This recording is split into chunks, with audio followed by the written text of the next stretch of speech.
بسم الله الرحمن الرحیم حمد و مصلی. محترمینو، یو محترم رو دا پوښتنه کړې ده چې دلته بعضې ملګري وایي چې دغه مسلمانان په لوی اختر باندې دا دومره غویانو پسونه حلالوي، دا دومره قرباني کوي، که دغه پیسې راواخلي یو غریبانو ته کور پورې جوړ کړي یا اسپتال پورې جوړ کړي یا بل ضرورت مسلمانانو په پوره کړي، دا به غوره نه وي تر دې چې دا قرباني کېږي. محترمینو، ستاسو دا هیله لرو چې جدید دور د روشنخالي دور دی، کیدای شي دغه سوال د ډیرو په ذهنونو کې راپورته کیږي، نو ستاسو دا هیله ده چې دا په خپله هم واورئ، د دغه خلکو پرې هم ور ورسوئ چې کم خلک دغه نظریه او دغه سوالونه په ذهنونو کې لري، او زموږ سره په دا مسله کې در اخر عمل سي چې تاسو ته د قرباني اصل مقصد ښکاره. محترمینو، یو قرباني ده، یو صدقه ده. د قربانی او د صدقې فرق دی. د حضرت ابراهیم خلیل الله علیه السلام د واقعې څخه دا معلومیږي چې د قربانی اصل مقصد د ځان نذرانه پیښول دی، ځکه چې په دې سره د انسان کې د ځان سپاري او د ځان نثاري جذبه پیدا کېږي چې د خپل ځان د اسلام دپاره قرباني کوي. دغه خبره د قربانی اصل روح ده، دا د صدقې څخه هېڅکله نشي اصلېدلی، ځکه چې د قرباني روح ځان ورکول دي، د صدقې روح مال ورکول دي. نو لږ د دغه واقعې پس منظر تاسو وګورئ چې ابراهیم علیه السلام په خوب کې ویني چې دی د زوی قرباني پیښوي، نو ده چې کله خوب ولیدی دی راغلی و خپل زوی ته دا خوب بیانوي. الله جل جلاله څه فرمایي؟ اول خو د الله څخه رب هب لي من الصالحین فبشرناه بغلام حلیم. الله پاک سے دعا وغوښتي الله زوی راکړي، نن کې سپین ږیرو الله زوی ورکړي. الله څه فرمایي؟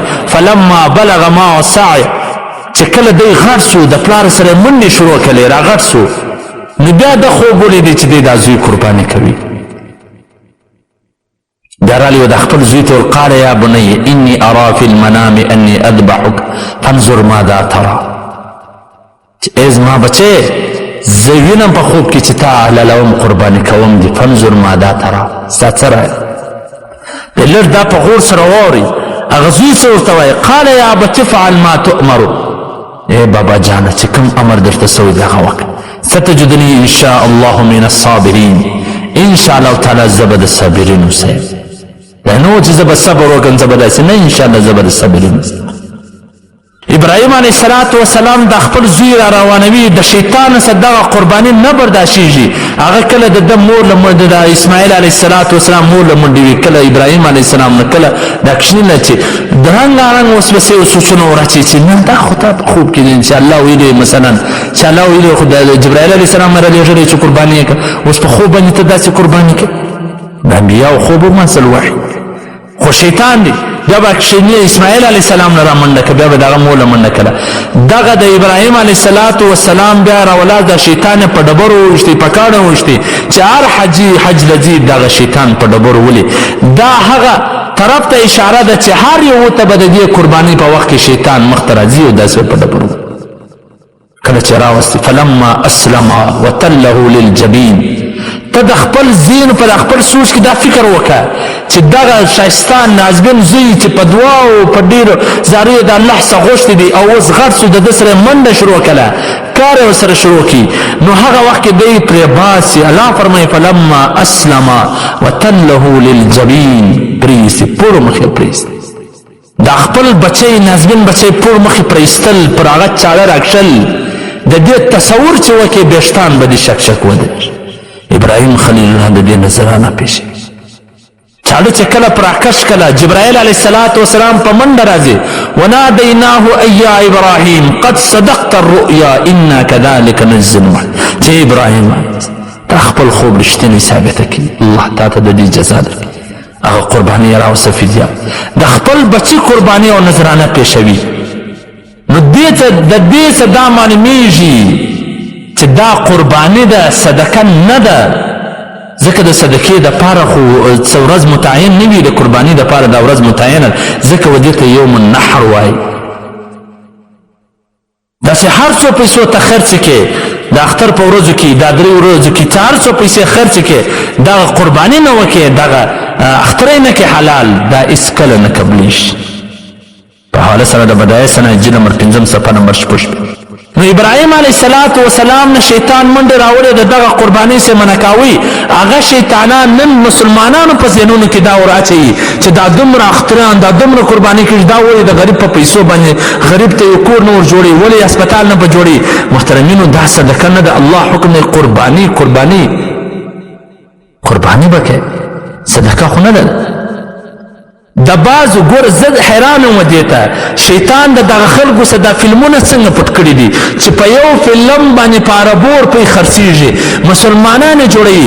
دغه د چا په ذهن کې ولې نه راځي چې دغه فلمونه معاشره خرابوي، د خلکو زندګي ور تباه کوي، رسم رواجونه د خلکو د تهذیب او ثقافت ور خرابوي، په خلکو کې د مور پلار سره د بغاوت جذبه پیدا کوي، خلک پر غلا باندې راولي، په عربور پرې پر دغه فتنهګر شي باندې خرڅېږي.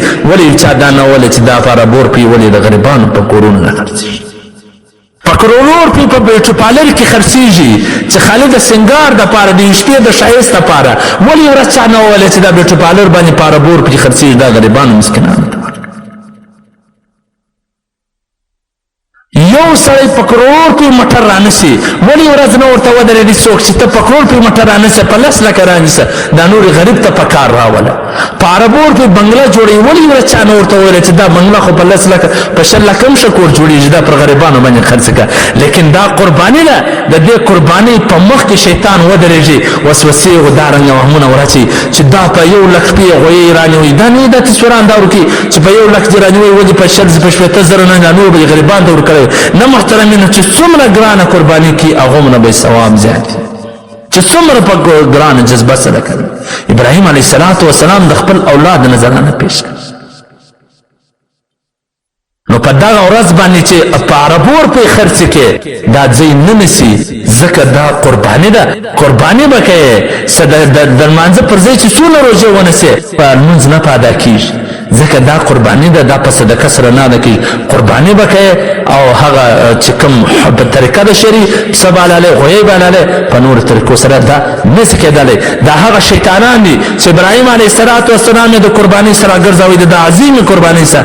هغه شیطانان موږ ته متوجه دي. په کار دا ده لکه څنګه چې ابراهیم علیه السلام په ډبرو په کان وویشتې، موږ هم دغه شیطانان که جني دي که انسي دي، یعنې که د انسان سره تعلق لري که د شیطان سره تعلق جن سره تعلق لري، دا په ډبرو باندې وولو. د خپلې قربانۍ په ایمانداري سره وکړو، په غیرت سره وکړو، ګیلې ویلې و بانې نه کړو جوړ زما اختیار نشته، زه داسې یم زه داسې یم زه داسې یم.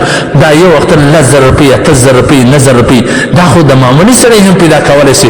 ښه په جذبه سره دا قرباني وکړي، الله جل جلاله به د دې بدله درکړي، او د دې هر میاشته په بدله کې به الله تا ته بدله درکړي. الله دې موږ ته پر دې باندې عمل کوم توفیق راکړي. والسلام.